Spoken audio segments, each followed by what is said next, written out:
A good map, though, is Daybreak, and that's actually the map we're on right now. Daybreak features a little bit longer rush distances, but on top of that, it gives you the chance to take your third.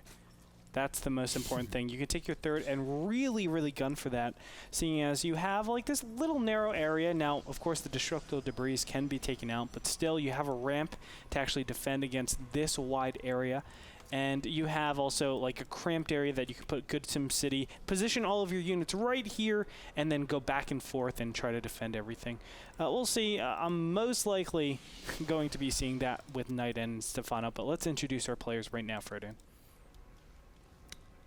In the top right, getting good wishes and lucks, we have Nightend from Team Fnatic, the Red Protoss, currently training in Korea and trying to put his skills to the test against this Zerg in the bottom left corner from Team Millennium. One of the foreigner hopes, to some, to many, the foreigner hope. It is Stephano, Ilias Satori, who has played phenomenally and just given a matchup a whole new meaning, just because of how he's been able to really react. Protoss going for Forge first. Now Daybreak is a different map, Andre. Yeah. Let's talk a little about the implications of what Nightend might be thinking on this map. Does he want to punish Stephano's 3-hatch? It's very easy to do that if you try to go for 2-base timing, but Stephano's been really good at defending it. Yeah, I don't think Stephano's really a player that you punish. So then does Nightend want to go for that fast third again? Maybe in a better position to defend back and forth? Maybe. Yeah, I could see that being a lot better, in my opinion, than trying to trying to punish Stephano. Yeah. That's probably one of the most frustrating things in the world. You know, trying to attack Stephano. I think Huangson was saying this. It's like every time I attack Stephano, I think I'm in a great position. Somehow or another, he just ekes out some sort of advantage and gets ahead. And you know, I don't know how he does it sometimes. He's just a mastermind at this positioning. Yeah, and that's pretty much what Stephano is able to do, just survive from any position. Usually, I mean, it's not to say that he's not unkillable. We've seen Stephano lose, even in NASL, especially when we were seeing him play against Zenyo. That series was phenomenal. But Stephano is going to go for his third hatchery. Now, what's interesting is that Nightend hasn't really tried to stall it, and Stephano playing so greedy with only 2 lings. It would take a long time for that pollen to drop. So Nightend not really opting to stall whatsoever, really wants to just play straight up macro. And I guess we'll have to see what his plan unfolds when he starts to reveal what he's going to do with his gas. Okay, I'm going to say something really quickly. I'm sorry, everybody. I messed up. I don't know where you're going with this. I know. No. Is this like you a don't know. really serious thing? Yeah, this is a really serious thing. Okay. I actually turned on a stream in the background during the break just to check it out, and it's playing in the background. I got to just alt-tab that real quick. Okay, it's gone. We're good. Sorry, I heard SCV is ready. Dude, I make sure I'm on top of everything, man. I'm on Reddit. I'm on You're on multiple Reddits, man. Yeah.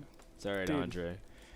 Hey, man, you're logging 20 games a day. Hey, that's how you know it's really live. True. Yeah, man. It's also how you know it's live. But yeah, for the record, you know, everyone here, we play a lot. Andre plays 20 games a day. I've been working on playing at least 15. And that's why we really believe that we understand. I like how you're like, oh yeah, Andre plays 20 games a day. This is the first day I ever did that. He's like, oh yeah, every day, ever since MLG. It's like the guy that after New Year's is like, yeah, man, I haven't done this all year. Or like, I don't know, just like the guy that just thinks he's such a wisecrack. Like, I've been to the gym every single day this year. Oh my God, it's so bad to go to the gym in the beginning of January because everyone's so motivated. Just like everyone might be motivated at the beginning of a season, but really it just takes a while before everyone falls off. But you know what? It's okay because you know who hasn't fallen off over time? Stephano. He's been playing his style to perfection for so long. You can see just droning up non-stop, keeping his injects up. Now, what's interesting again is that Nightend's opening very similar to the game number 1. Quick robo after the gate with a +1 in supplementation. No third gases or fourth gas. Yeah, that's really weird. Normally, you get your third and fourth gas super early. I think this actually affects Nightend quite substantially. This is probably a good, I would say, 2 sentries that it could have had. which could be, let's say, 4 force fields going down further into the line when aggression really starts up. That's pretty critical, because if he wants to go a very fast third base, he will have a little bit more trouble defending that. I'm actually a little bit worried for Nightend. I think just because of that, you know, the onslaught of units that comes from Stephano every single time when he's against a super fast third base, that is going to do a lot more damage this time around. Well, as he always does. I shouldn't even say this time around. Stephano did get up his buildings a little bit quicker this game, in the mid 6 minutes, just so he can squeeze out a couple more units. But again, it is Daybreak, a map that you can't necessarily trust what you see, because there's 2 avenues of attack. You can see double observers are out for Nightend as well. So it's just interesting, because normally you see Protoss try to prioritize their Immortals with their Robo, but with 2 observers out, Nightend really mixing it up a little bit, tweaking his build. I think that's why Stephano's a little bit suspicious. Not only the 3rd and 4th gas have been delayed, but as you said, no Immortals out, and he sees very fast observers. Once you see fast observers, you're like, okay, what can my opponent be doing? Getting super fast observers, whether it be 1 or 2, and then directly after that, not taking a 3rd. It is very suspicious. And look at this, Nightend is going to take, as you said, the 9-minute expansion, but even this, I feel, is a little off-timed. It's hard to tell, though. Nightend, I mean, is definitely a player that's just like, well, I don't want to take that 5% or 10% efficiency. I want to just make sure that I'm playing my build, and I can do it. Stephano knows his opponent's going for 3rd, was trying to bait a couple force fields, but Nightend would not bite. Now, what's interesting is that Stephano last game hit at a timing where Protoss actually wasn't that used to it. He had around 10:30. And, you know, Protoss is usually to that 12-minute max. They're like, okay, so maybe I have a minute and a half to pump out as many units as I can. And Stephano's usually maxed at that point. Stephano decided to move in a little bit earlier, and Nightend only had a couple Immortals and things were caught out of rally. So that was also a really interesting variation from Stephano. But look at this. We don't see Roaches. We see Lings and Infested with double Evo Chamber, Andre. I love this style. I love any form of very fast infestation pit styles, man. A fast Spire, and Stephano is going to be mixing it up and going for a Spire switch. Now, of course, Nightend with his observers will see this as long as he pays attention to the observer. And yes, he sees everything. I don't know if it's going to actually be a Spire switch. It might be just to defend against any potential Colossus. I feel like Muta switches after investing so heavily into your ground and then into Infestors is kind of off.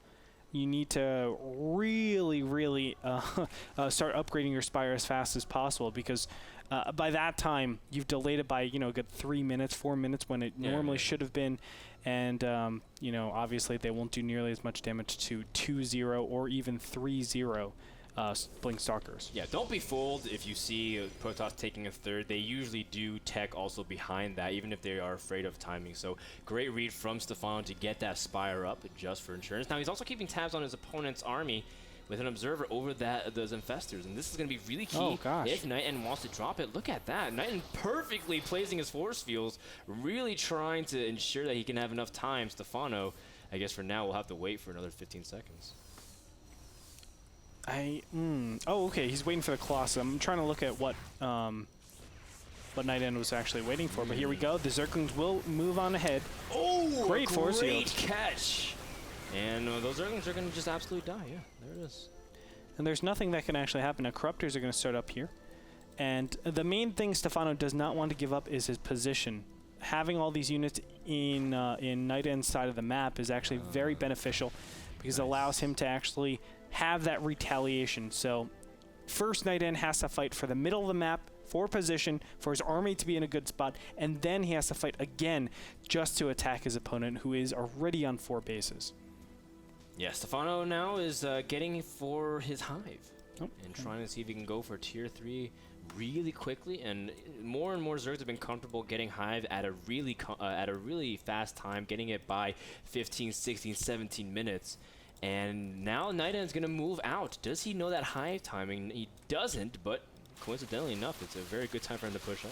Yeah, it is kind of weird that Stephano gave up all this position after I just talked about it. So obviously Nightend has the ability to now go take beautiful position, probably take a 4th base. I would actually say taking or attacking from here would be kind of suspect. as it doesn't really gear up for any particular timing. I think it's when your opponent is strongest. Remember I said Zerg is pretty strong at this mid-game stage when their lair tech has been exhausted like crazy. So you actually want to outlast that and then fight from there. But here we go.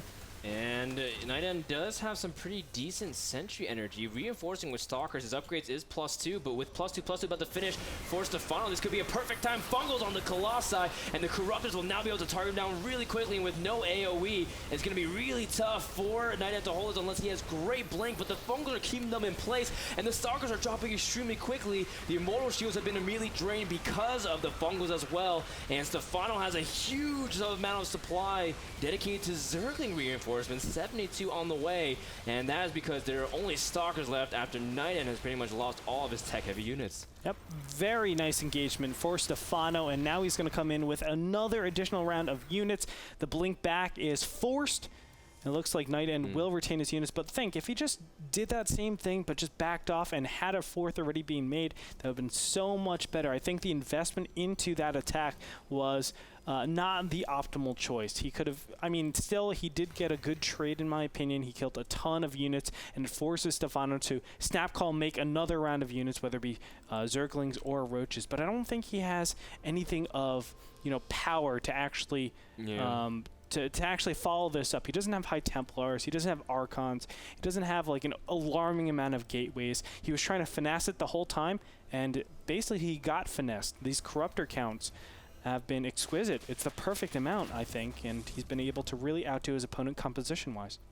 And then was trying to force himself in a strong position where he can keep his Colossus alive through the hallway. It's a very difficult area if you can just keep the Colossus in the center and have your Stalkers blink accordingly, but great catches with the Fungals. Stephano landed amazing Fungals on Marine King, I believe, in MLG, and showing great control this time around. Oh my god. Look at Stephano also just able to catch, you know, these pawns and everything everywhere. Sorry, I wasn't saying that to the pylons. I was saying it. Like, I was like, okay, I guess I better follow up Andre's. I have these. I'm not even gonna say it. I have these intimate moments for pylons dying. No, it's the Marine King Fungals. Yeah. Absolutely insane, man. Okay, yeah, I was just thinking back to it. Like, oh man, that pylon. Damn, that pylon really gets Gretorp going. Anyway, it is Mass Stalker. I mean, this is kind of a weird composition, Stalkers and Colossus. Normally it's meant for, you know, the lair tech type of compositions. Yeah, it's before you're able to get that Hive tech, which is what Stephano has at this point. He's got Broodlords done with +3/+3. It's going to make it incredibly difficult for him to do any kind of movements unless he catches Stephano off guard, which is rarely the case. Stephano always seems to be on top of it. And yeah, I'm on his camera right now. He's never letting go of his opponent out of his sight. Yeah, let's see if this does anything right now, as a blink forward is very difficult. It's like there's Fungals, there's a lot of Zerglings and Roaches that just tear apart your units. 3-3 is just about to finish, whereas Nightend is only a 2-0. You know, this is just not going well for Nightend, as Stephano is just readying additional Broodlords and starting to do his trades with Zerglings onto, of course, Broodlords. Stephano has a pack of Zerglings in the bottom right, encasing a set for a flank. Also a pack from the north, trying to really pull his opponent back and forth, but he does manage to get into the third area. And that's a lot of probes, actually, that will die. Great catch from Stephano. How's Nightend going to respond? His Stalker's out of position in the north and also takes a lot of damage. And the Zerglings are pulling every way forward. This is looking very reminiscent of his games in MLG, where he just really forced the Protoss to multitask. Nightend does clean up the Roaches in the north, but again, losing a lot of economy because these Zerglings. I don't mind this as much if Nightend wants to do this momentum swing. He wants to actually trade out probes for a ton of units and then hopefully win the battle very, very outright and then continue on just killing Stephano's production. Although this is Stephano, so I don't know if that's even possible. A bunch of infestors are being made right now, 9 total. Nightend is actually pretty slow to remax. It's kind of unfortunate. I think Nightend is put in a really difficult spot because it basically says, with all those probe kills, come at me because you don't have a lot of options coming up right now. Well, I mean, Nightend's been pretty stubborn. No Stargate, you know, and no sign of incorporating Templar, just staying on these gateways and that one robotics. I mean, if you're going to have that robotics, you can at least drop another one, but he really just wants to stay on these 2 Colossus, which of course isn't necessarily the worst thing in the world. You just really need to take care of the Lings and the Zerglings with the Colossus. But at the same time, it's just that he doesn't control space as well. And he has to be really cautious. Sometimes we see, the High Templars to feedback, or at least some way to deal with the Infestors with Vortex. But Nightend being very resilient on staying on only Stalkers might end up hurting him. Oh, great positioning with his Broodlords, might I add. Nope, he groups them all together now. I was going to say, like, having them spread out is really good. Infested Terrans are going to be popped out right now. He's not sure if his opponent has a Mothership, but I think now he's safe to assume because there's nothing cloaked at the 4th base. Yeah, and Mothership is how you actually defeat this. It's very difficult to actually deal with just Stalkers. There's the big blink up. He will one-shot a lot. Whoa! Stalkers coming from both sides, but Fungal is going to keep everything in place. Look at those Fungals, Frodan. Now the blink up on top of those Broodlords, but there are just so many Broodlings out on the field. Look at how fast the Stalkers evaporate from the field. Absolutely beautiful job. GG, well played, gets called out. Nightend will fall yet again. A 2-0 victory for Stephano. Beautiful. And Stephano just playing late game ZVP control to perfection. Again, what made it so impressive was the reaction time. I was on his, by the way, I was on his vision the entire time. I was watching kind of what Nightend was doing, but I was looking at Stephano's screen. And as soon as the Stalkers blinked forward, catch all of them in Fungals, and the Broodlords was able to work. And what was impressive was he also targeted some of the Stalkers in the middle of the pack, so the Broodlings can work that way from the inside out. And so, Stephano, these small little things he does is just so impressive. And let's take a look at the big battle once again. As you can see, Nightend was trying to go for a huge flank, but immediately, bam, bam, Fungals everywhere, and the Broodlords were able to attack. And at this point, there was almost nothing he can really do. Stephano originally targeted the second line of Stalkers, really, which was fantastic engagement for a Zerg player. And look at this. A lot of times people forget to get Corruptors to take out the Colossus, but Stephano didn't. He made sure Corruptors were still on the field. You take out the Colossus and you empower the Broodlings so much, and that's what really stood out in my mind. So brilliant play by Stephano, as always. Fantastic. And he will take the win yet again, pushing him up further and solidifying his spot in the NASL. We want to thank Twitch.tv for partnering with NASL and helping us to get everything along, just with the stream and, having the staff in chat. I was hanging out with Gunrun this past weekend. What was, what's really funny is that Gunrun has a mobile hotspot that carries around with him. So I had my Gunrun radar on at all times by telling how strong the signal was. Because I can look on my iPad and be like, oh, Gunrun is 3 bars away versus 2 bars away. And make sure Gunrun's always close. Thanks, Twitch TV, for everything you do with NASL.